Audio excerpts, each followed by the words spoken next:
This episode is brought to you by Temptations Cat Treats. Your cat will come running for the perfectly irresistible Temptations Creamy Puree and Temptations Lickable Spoon Cat Treats. The best time to feed lickable cat treats to your cat is anytime. Feed by hand for a playful moment, in a bowl for a creamy treat, or as a topper to make mealtime fun. Visit temptationstreats.com to learn more. What do sex, style, reinvention, menopause, and midlife invisibility have in common? Well, they're all fair game in a bold new book by two powerhouse women.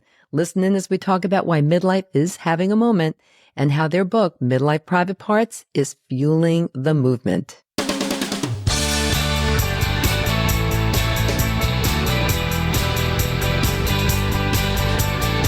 Hi, everyone. I'm Barbara, and this is Age Better. If you're a regular listener to Age Better, or if you are tuning in for the very first time, welcome. This show was created with you, midlife women, in mind. And if you have comments or a great idea you think this show should cover, or a guest you think should be invited onto the show, please email me at agebetterpodcast@gmail.com or reach out to me on social media. Some of our very best episodes came about because of you. So today's episode is one I've really been looking forward to because it's not just a conversation, it's a celebration. Yay! The launch of Midlife Private Parts, a powerful, funny, and deeply honest collection of essays that redefines what it means to be a woman in midlife and beyond, and it drops today. Yep. And with me are the authors behind this terrific book, Dina Alvarez and Dina Aronson, affectionately known as the Dinas. These two women have pulled together an extraordinary group of voices, best-selling authors, creatives, entrepreneurs. A few of them have been guests on Age Better to talk about sex, menopause, friendships, dating, style, and the surprising places life takes us when we think, well, we've already seen it all. Together, we'll talk about why they wrote this book, what surprised them the most, and what they want every woman in this stage of life to know, starting today. Okay, everyone, get ready to age better. Hello, Dina and Dina. Hello. Welcome to Age Better. Thank you. Thank you for having us. Oh, I'm so happy that you're both here. Really want to talk about your great book, which I'm going to hold up, Midlife Private Parts, that is launching today. So excited, everyone. I'm really happy about this. But before we get into the book itself and other things that we're going to be talking about, I want to know about the two of you. Like, what's the connection? Are you mom friends? Are you work friends? Are you neighbors? Like, how do you know each? Are you related? Dina and Dina? How do you know each other? And how did this happen? Interestingly, our story is kind of like the story behind the stories of Midlife Private Parts because we are new midlife friends. We met in our 50s, and I'll let Dina share how. All right, Dina, It go is ahead. an interesting story. I had reached out to someone on social media, a woman who I admired and wanted to know more about. And I said, would you like to get a cup of coffee? And she said, let's get dinner. I said, great. And then a few days later, she DM'd me and said, hey, I'm going to invite my other friend who I know. And she, funnily enough, knows this woman named Dina, and she's bringing Dina along with her. So we ended up going to a dinner. We didn't know each other, and we immediately connected. It was like kindred spirits from the moment we met. And I think, Dina, most of the night, we ended up talking more to each other than to the entire group, even though we connected with them and we had a great time. But there was just something between Dina and I at that dinner that really sparked a very strong friendship. That is so wonderful and also very encouraging because I know one of the challenges that many people in midlife, many women in midlife say they have is finding new friends, making new friends, because we all know relationships change. You could have mom friends, but the kids grow up and maybe everybody disperses. You could have work friends, but maybe you're not in the same company anymore, so on and so forth, right? And so it's not so easy. So the fact that you have this matchmaker, this friend matchmaker is wonderful. So that's really great. So let's talk about your book. Again, I'll hold it up. Midlife Private Parts, launching today. Love the title. It's provocative and very, very layered. lots of stuff going on in here. What does it mean to each of you? Yeah, I want to start with a little anecdote and sort of lesson that we learned, which was not our original title. We love the title, but we started out with another sort of a reference to the metamorphosis of hormonal changes. Are you there, God? It's me, midlife, named after the Beauty tome, but it wasn't to be. And so we landed on this, and we like that it's a little bit cheeky and a little bit provocative, but it is cheeky. The truth of it is that we are talking about private parts. We're talking about things that we need to talk about openly, and we're not. And that's the importance of it. I think it's fun and it's, it makes you laugh, but there are so many things that we go through as women that make us feel alone. These transitions are hard. We think this is an amazing time of life, but it's not without challenge, as we know. And so we want to shine light on the private parts, and we want people to talk about them more openly. Right. And that's a wonderful thing that you encourage so many of these women to reveal their private parts, like what was really going on inside their own heads. Because as you mentioned, we always feel like, oh, it's just me. I'm the only one going through that. And we know that's not true. We know that isn't true. So when someone reading this book can relate to, in my opinion, I read all the stories, of course, and I related to almost all of them. I totally got it. And it made me feel like, yeah, I'm not alone. And I wasn't alone when I was really kind of transitioning. Now I'm in this stage. I'm very postmenopausal. I'm kind of like over that big hump and really happy and comfortable with it. But it's very tricky. It's very tricky. And Dina, you want to add to that? Just that the title gives a sense of pulling back the curtain, right? Exposing hidden truth, personal revelations, and really making the public private and of the private public in order to get people to kind of understand that sometimes we really have to be vulnerable and put ourselves out there in order to grow. And then it's nice to share these stories with other women so they feel seen, heard, and understood. Right. Again, reading it, it felt like a bit of a movement, like a rallying cry. And when you first met, as you just told us at that dinner, and then, of course, then a friendship ensued. And when did you decide that, hey, we've got to write this book? This has to be created. I think the idea to work together came on pretty early. We were just trying to figure out how that looked or what that looked like.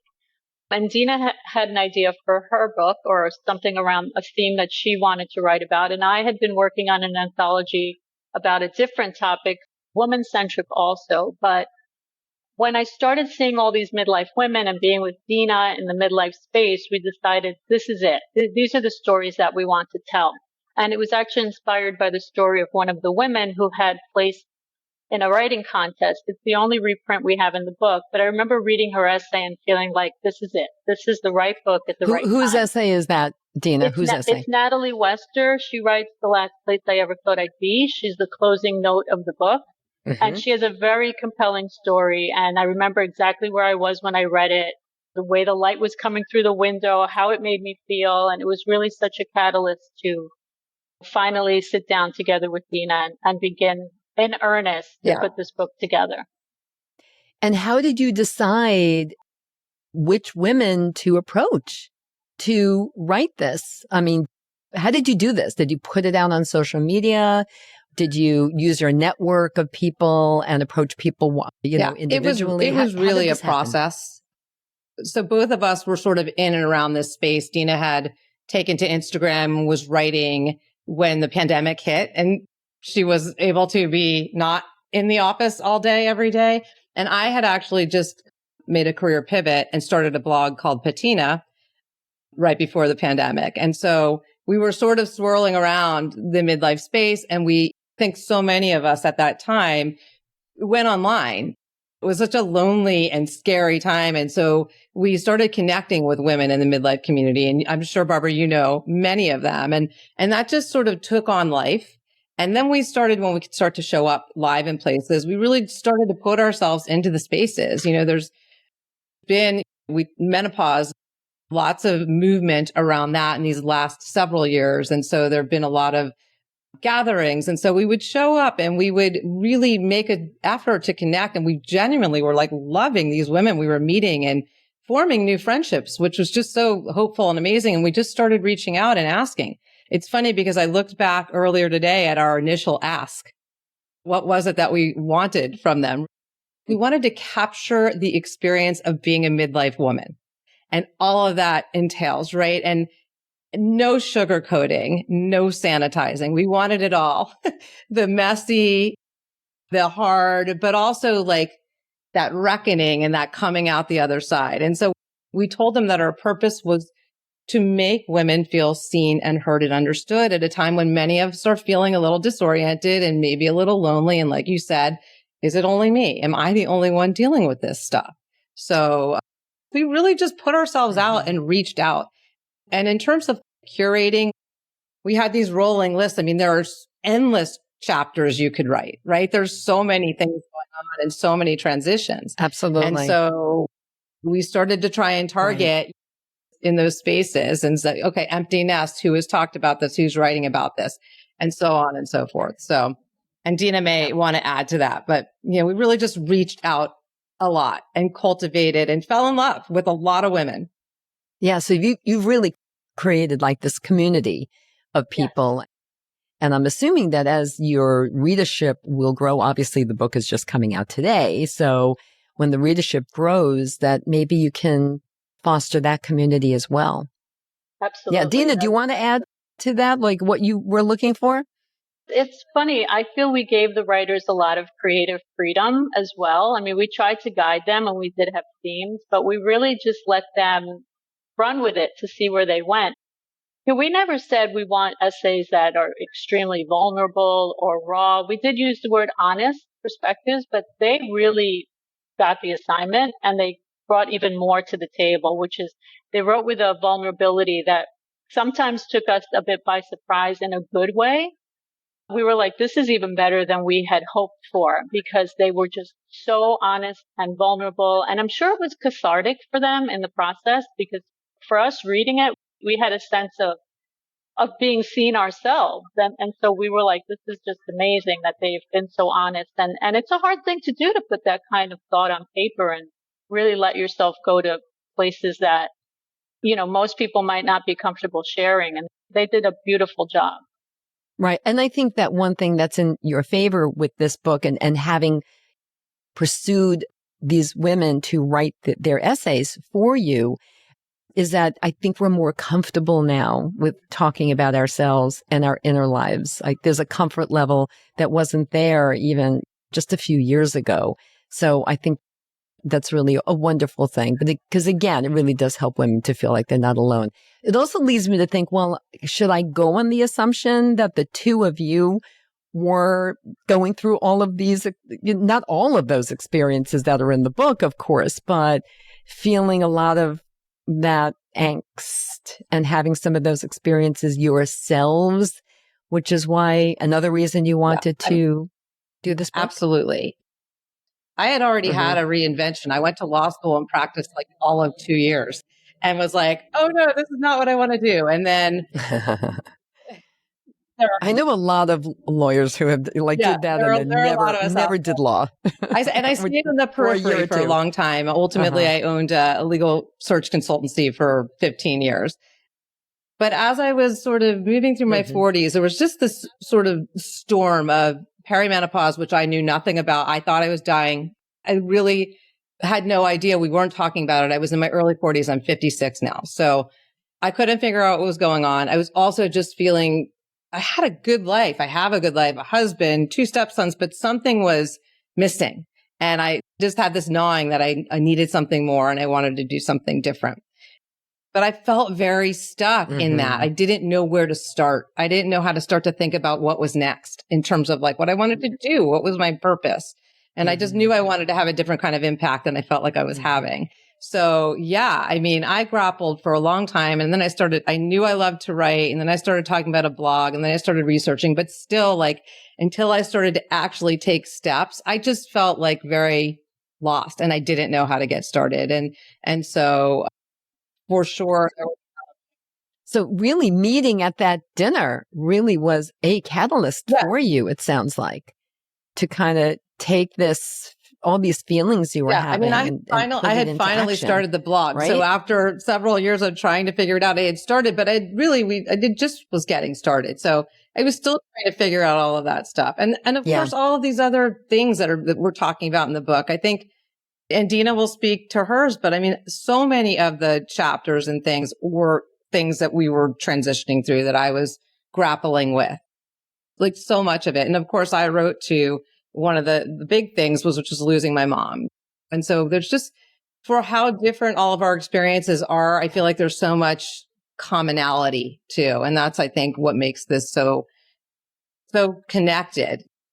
And we'll speak to, I hope, so many, like you said, you related to many of them. And I hope that's the case. Yeah. Many, really many. And I do want to know, was there anything that came your way that was really surprising? Like the two of you got together and went, wow, we didn't even think of this. I didn't even think of that. Anything surprising?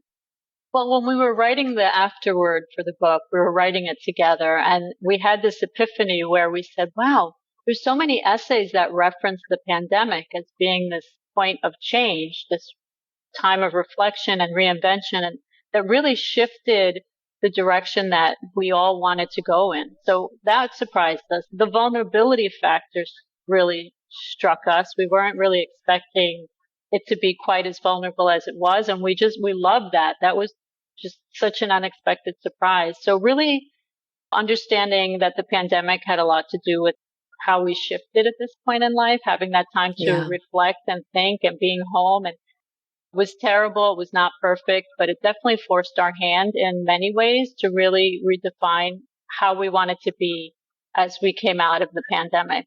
And Dina started the blog. We started thinking about the book. Some of the women became podcasters. Some started jewelry lines. Others became involved in style. I mean, they became writers. It really shifted who they were. Yeah. I mean, my own personal story is like when I went through my 50s and hit 50 and was like, what's happening here? I just felt like everything was changing, which it was. And, I was in corporate America for my whole life, in the magazine publishing world, the international conference business around the world. And then I said, there's something else here for me. I just know it. And that's when I came up with my first book. And then now I'm in my third career, 18 years going. And it's so important to recognize that this is a big change that we're going through, and it's okay to go with it. And then when you're going with it, like Chip Conley says with his chrysalis idea, is that, you can come out the other end like a butterfly and fly in the direction of where you want to be and where you want to go.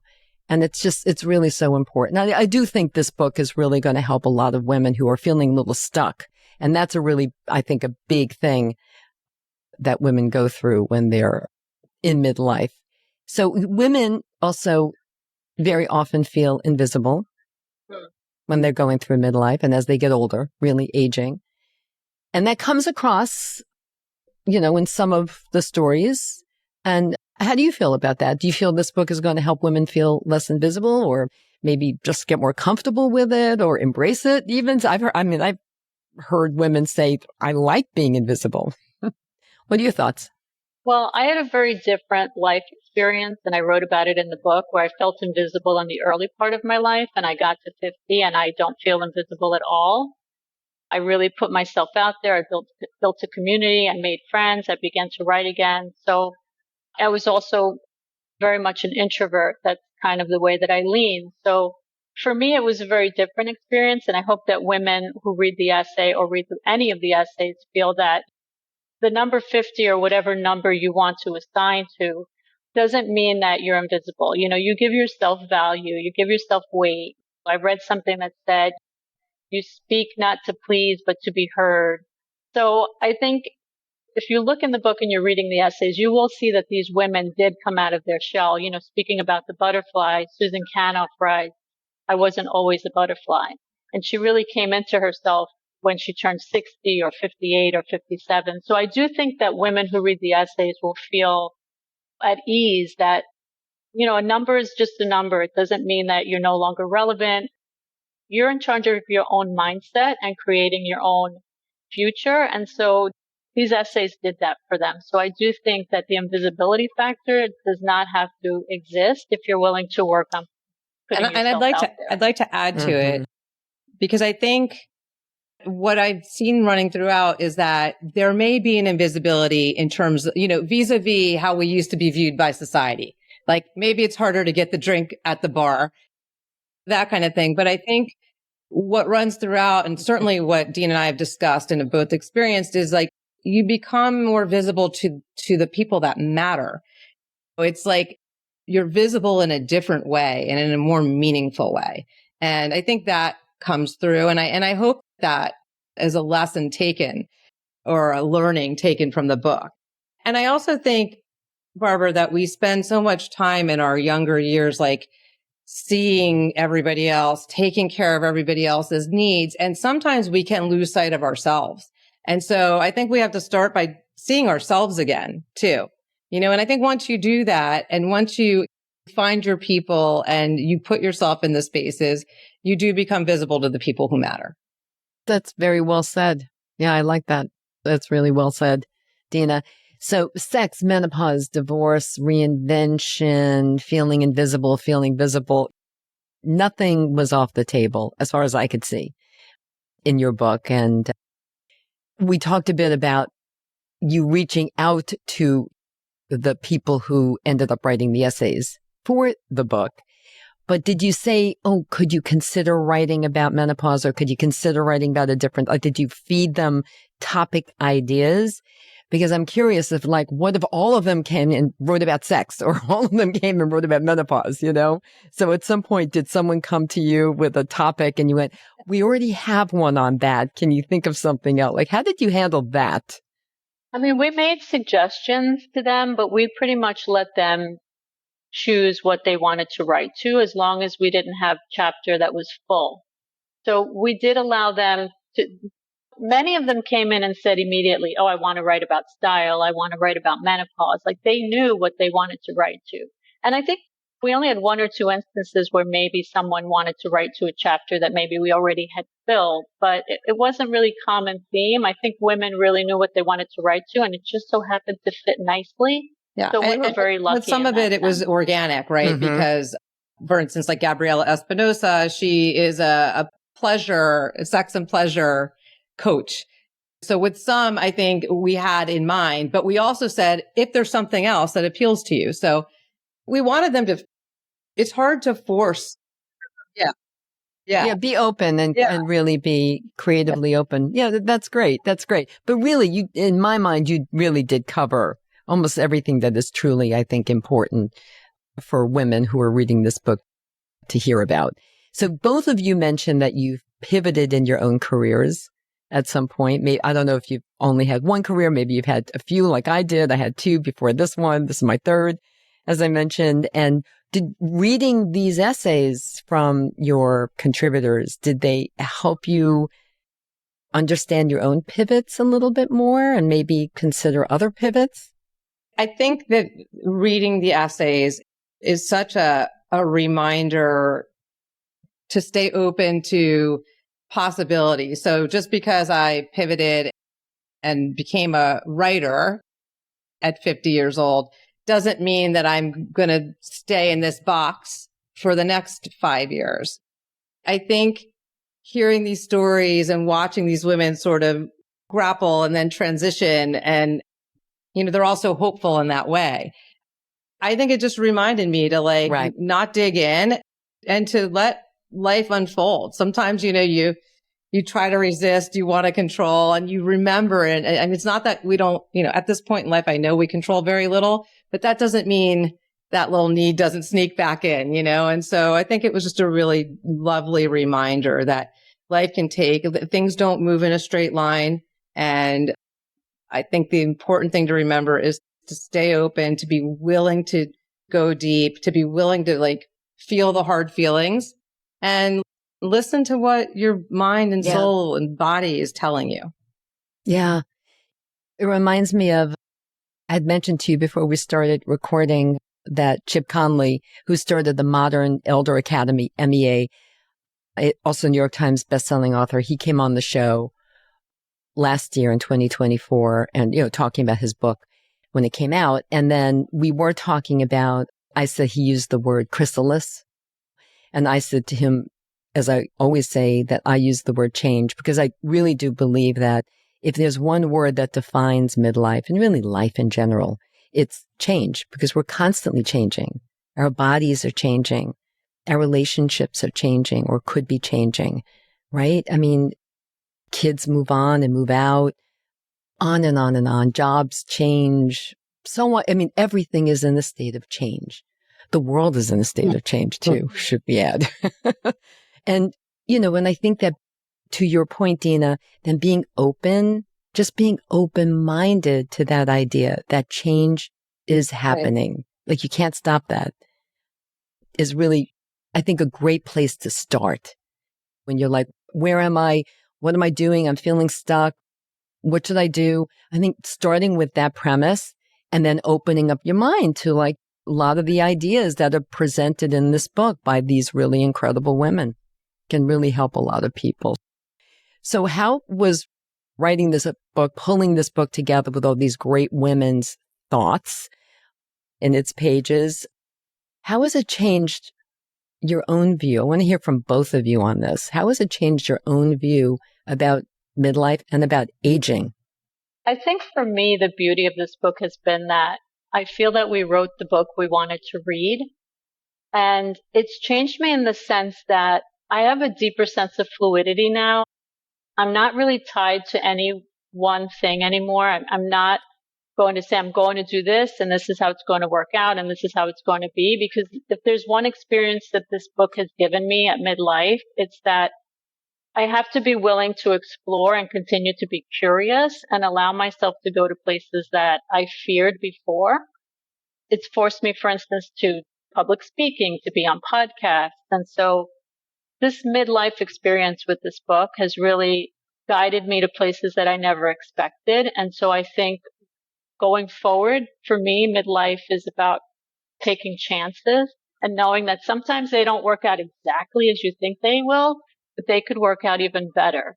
And that's what I've really loved about this entire experience and reading everyone's essays. And sure, I wanted to know about empty nest. I had a tough time when my kids left home. I want to know how women are dealing with sexual reinventions and style and all those kinds of things. So it's just been a great spot for me in midlife. People say to me, what decade would you go back to? And I'm like, this is it. I'm good. This is exactly where I want to be. This is where I've been my best self. So, and I would share that with every midlife woman or anyone coming up behind us. That's also another goal of the book, Barbara, is to have younger women read it so that they don't feel that, there's so many women afraid to age when there is actually a really positive essence to it that we're never told, right? The narrative is like, oh, you're going to get old. But, it's such a negative perception of aging when honestly, I've had nothing but a different experience. Yeah. It's really fascinating to me. I mean, we are going back in history. As I mentioned before, my first book came out and it came out in 2010. And that's like light years away from where we are now. It just was incredible when I think about it. We were still very much in the age of anti-aging, fight aging. Nobody was talking about positive aging. It was before the editor-in-chief of Allure came out and said and banned all of those terms and those words, like, I don't know, 6 years ago, whenever that was, and everybody followed suit. So it really was like the dark ages of it. I mean, it is not, just so you know, because I have that little history, it's not been a sea change by any means. We still have so much work to do. And that's why books like this are so helpful.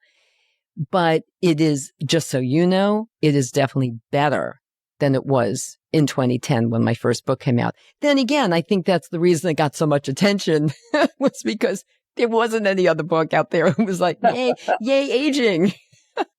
Yay, aging.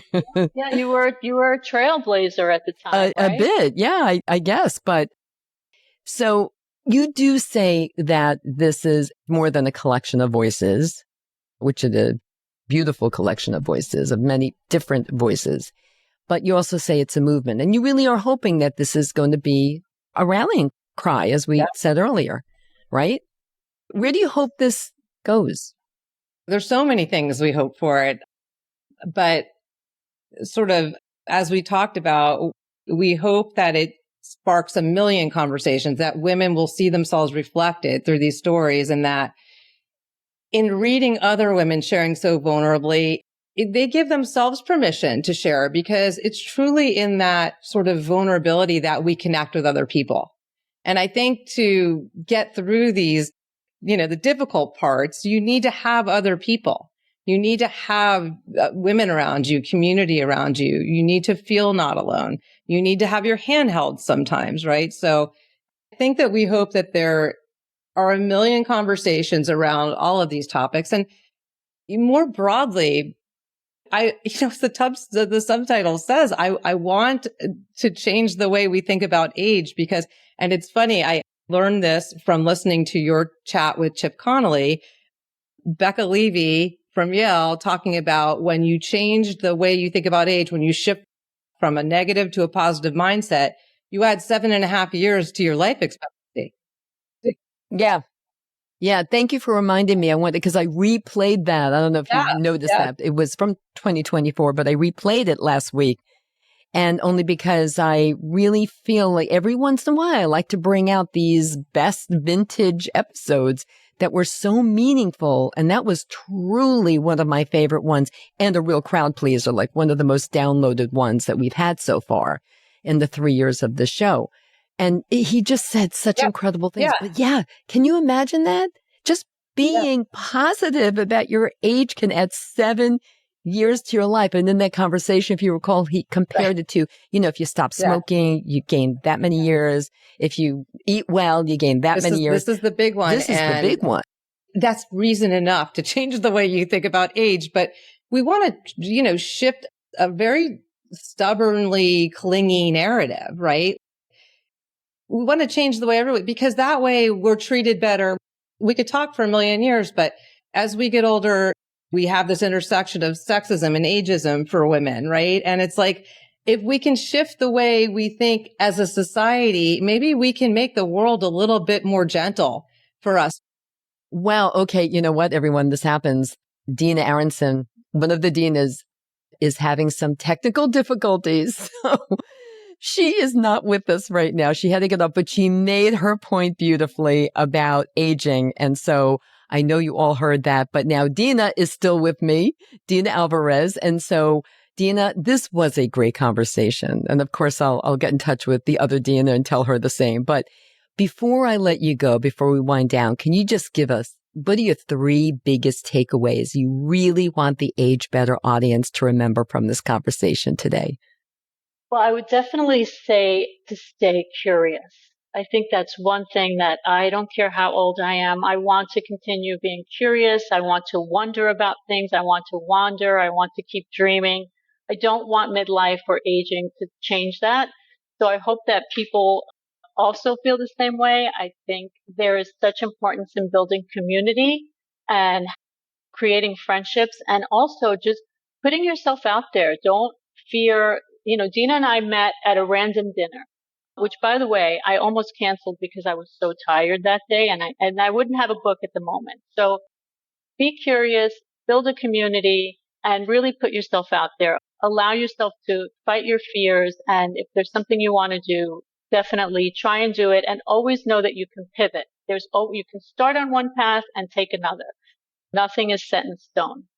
That's really so, so true, Dina. Thank you so much. I'm holding up the book again, Midlife Private Parts. It's a great compilation of incredible stories that many really terrific women wrote from their hearts. And I think all of you listening in will benefit. There will be a link in the show notes to learn more about the book and to learn more about the Dinas, as they collectively call themselves. All right, Dina, thank you so much. Please send regards, and thank you to other Dina and everyone. Thank you for tuning in. Talk to you next week. Thanks for tuning in, everyone. If you enjoyed this episode of Age Better Podcast, please do a few things.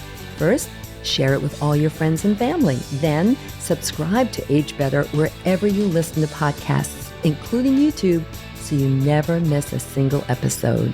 Finally, if you have ideas for topics you want me to cover in a future episode of Age Better, send an email to agebetterpodcast@gmail.com or reach out to me on social media. Until next time, remember this: we can't control getting older, but we can control how we do it. Talk to you soon.